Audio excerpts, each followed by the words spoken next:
We're live? We're live? I think so. I'm absolutely terrible when it comes to things like cameras. I am absolutely terrible. Also, I don't even know if anybody's noticed, but this is really annoying me. This autofocus thing, whenever it like focuses on me and then it doesn't focus on me, and it really annoys me, and I'm unsure what to do about it. So if anybody can give me any pointers on what to do, then please do not hesitate to either drop a comment down below and tell me how stupid I am and why it's doing this, or send me a message on email. Jokes, don't do that. Send me a message on Instagram or something like that and tell me what it is that I can do to fix this, because it's really fucking annoying me and it's just getting to the point where I'm like, oh my god, I really don't want to use the camera anymore. But yeah, that's going to be it. I am in a little bit of a different location to normal whenever I bring these sort of videos. Why is this not focusing? Why is this not focusing? Seriously, why is this like... Why is this not focusing right? It's really doing my head in now. Okay, we're live. Right, I'm gonna just sit here for like the foreseeable, not move, so then it doesn't autofocus on something fucking else around me. But yeah, we're in a little bit different location. I am sitting in my living room and I am going to be bringing you guys a Q&A, or part of a Q&A, as I'm going to answer a few questions on here and then basically go over to a voiceover of tonight's shoulder session and just kind of continue on the questions there. But I did stick a little questionnaire thingy, whatever you want to call it, on my Instagram, and it pretty much blew up. For the first time in ages, I got to the point where I was just scrolling and there was just so many questions, and it was so random because it was stuck up at the most randomest time ever. Like usually I kind of have scheduled like Q&As on Instagram and things where I do it on like a specific day, and this time I literally just stuck it up and so many questions came through, so I took a bunch of them and we're going to answer them in this video. I also did answer quite a few on my Instagram just because there was that many, and I didn't really want to leave like so many out. Like I hate being that person that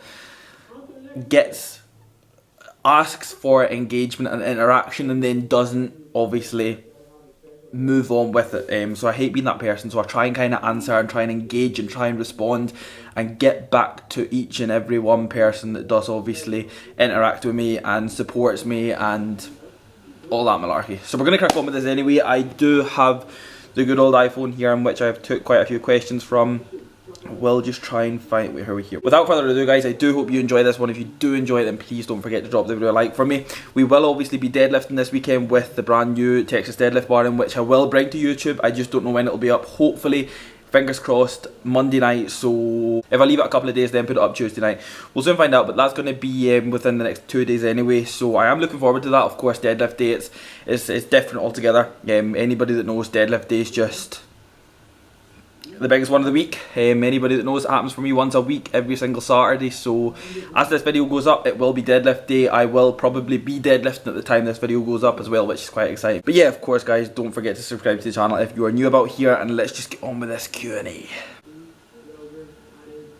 James_Dos Fitness. Any hobbies outside of bodybuilding? Now, right now, I don't have any hobbies outside of bodybuilding. I used to actually wrestle professionally around 3 years ago now. I was a pro wrestler for around 4 years, I think I've done it for, and that was really my main hobby outside of bodybuilding. I wrestled for quite a few years, like I said. I think it was between 3 and 4 years.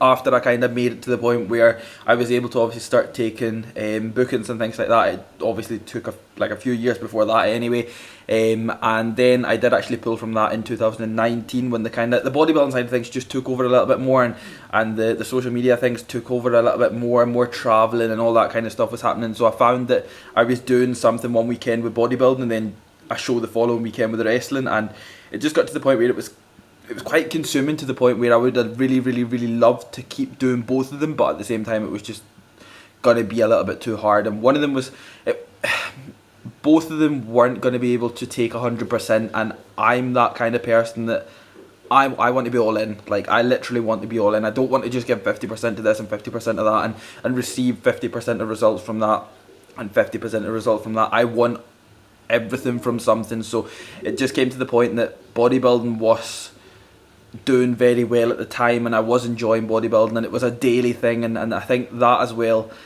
just kind of put me to the bodybuilding side of things. And then obviously that's where we are right now, and that's literally what's happened. But right now, no hobbies outside of bodybuilding. I do enjoy to watch different things, but at the same time, I don't really participate in anything else apart from training. So yeah, no more hobbies. The end goal is Olympia.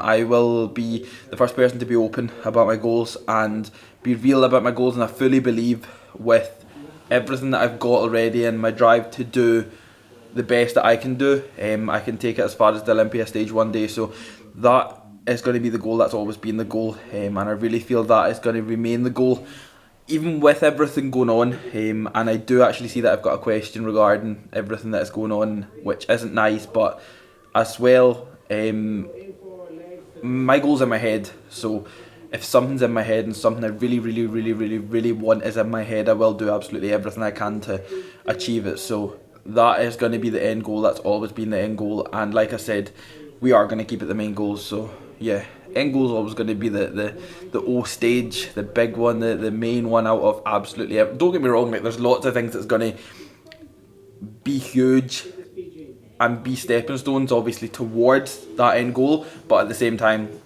that is the main goal. Priorities to focus on next year and in future in general. So again, what are the main improvements? Really, that is what this question's asking. What are the main improvements that I'm looking to make, obviously, before I get back on stage? Now, this is one of the biggest things that I always preach as a younger generation bodybuilder anyway. Like, I've just turned 23 and it's a case of I'm still at the very early stages of my bodybuilding career and very early stages of training, you could say, as well. My goal is always to improve everything. That's never not going to be the goal. Now, don't get me wrong, if said something was there to be improved and needed more time and more attention, I would give it more attention, but at the same time, it would never take away from the goal being to improve everything. Like, I was lucky enough, I hate using the word lucky, but I was lucky enough to understand at an early enough age to use time to my advantage. And the ability for me to do that was, I still was able to compete, but at the same time, when I moved into my off season, it was all go for improving everything. And I was able to use the time that I had to prioritise my younger years and the growth that was happening naturally. I was able to kind of utilise that to the most of my ability and try and get everything out of that. And I really feel that that's something that I do preach on a daily basis to the younger generation that are coming up now, that maybe aren't focusing too much on that, and you just watch them waste away the years, and then you see them getting to potentially, maybe they get to their late 20s and all of the years are gone. And don't get me wrong, you can still grow and still make really good improvements in your late 20s, early 30s, but at the same time, everything that's happening at the younger age is being missed out on, and I really feel that's a very big part. So for me, the goal right now is still to improve absolutely everything. As much as I have reached the league that I've reached right now at a young age, it's still going to be improving everything. I need to improve everything. I need to get bigger everywhere. I need to get more detailed everywhere. So that's always going to be the goal, and especially leading into Prep 22, getting everything improved is going to be the goal. And right now, every single day when I wake up, that's the goal. I need to improve everything. When I go training, I need to improve everything. When I eat my meals, I need to improve everything. Sleep, I need to sleep better. Everything's always going to be the goal, but bringing up every single body part is specifically going to be the main goal. I don't have anything that I really want to bring up myself. I maybe want a few poses to look that bit better and flow that bit better, and overall be easier to hit for me myself and have them more second nature. But at the same time, when it comes to improving my physique, bringing up everything is definitely the goal. How long are your workouts typically? So again, it's a hard one. That's like one of the things that you do always see and always varies. My workouts are never the same. I like to say my workouts kind of go between an hour to an hour and a half. That is usually for your typical shoulder workout, chest workout, arm workout. When you move towards the kind of back and leg sessions, legs, I will admit, usually does take upwards from maybe 2 hours to 2.5 hours at a push.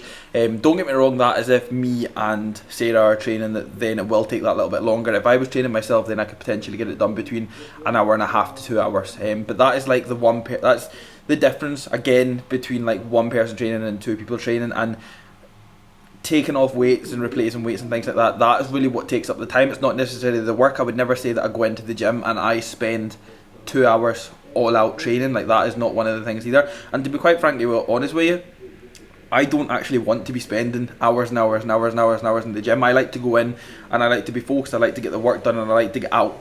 I love the gym and I love training, and that'll never ever ever be a problem, never be a chore. But at the same time, I'm not one of these people that, like, I genuinely couldn't go in and train and just, I don't know, it's like, I couldn't do it for ages and ages and ages. I like my workouts to be the length that they are, and like normal sessions taking upwards of like I say, an hour and a half to 2 hours, or even an hour to an hour and a half, sorry, that's perfect for me. I can get my work done and then I can literally come home, recover and eat and do all my other stuff before going back in. Deadlift days, I found some days where I could spend upwards of 30 minutes to 60 minutes deadlifting, and that again is just down to the recovery time and not rushing my rest periods is one of the biggest things. Like I've seen where from my last warm-up sets to top end sets I could take anywhere from 5 to 10 minutes rest just to make sure that I'm fully ready to go for my top end sets.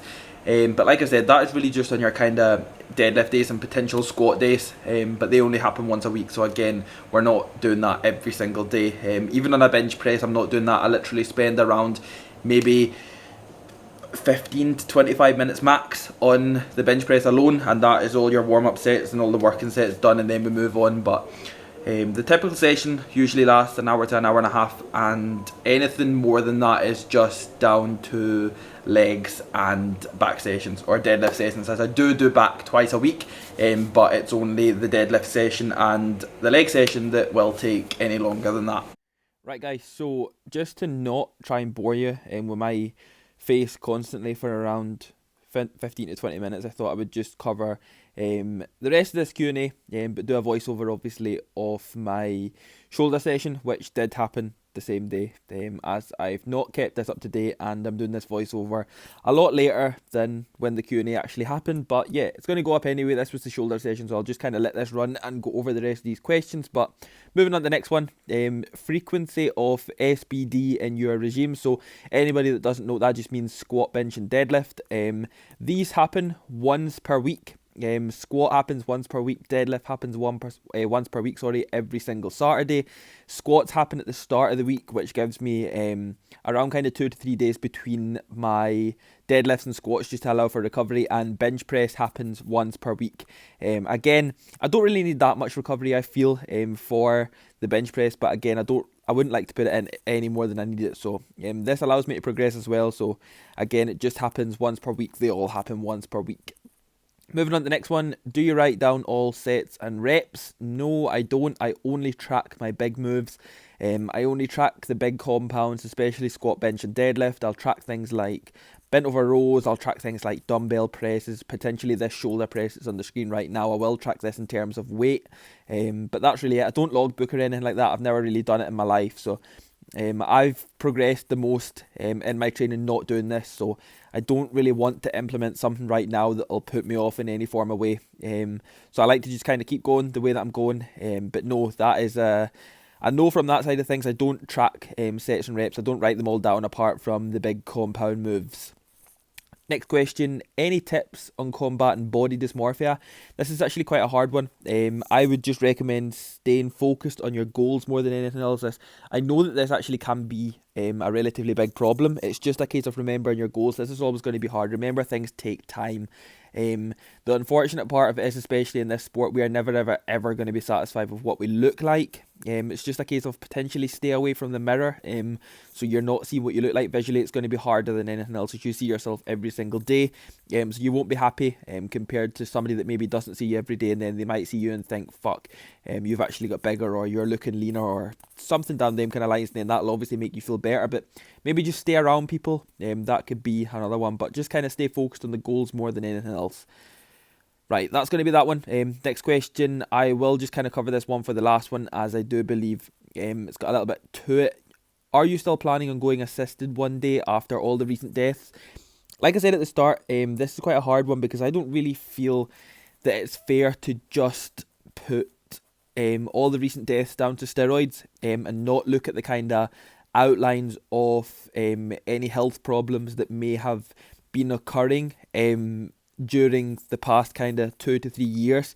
Now, I'm not saying that anything's nice at all. That's definitely not what I'm saying. Like, it's really, really, really nasty and not nice at all that all of these people have been passing away. But at the same time, I also feel that they've made the limelight because of their names more than anything else. Like, there's millions of people in the world, and there's millions of people in the world that's been dying, and there's been millions of people in the world that have used steroids and have died, but they've not been given the limelight of social media because they don't have a name. And I don't really feel that's fair. Like, don't get me wrong, using assistance is going to put your heart under a lot of pressure. Blood's going to thicken and things aren't going to be the healthiest on the planet. And especially if you don't look after yourself, it's not going to be good.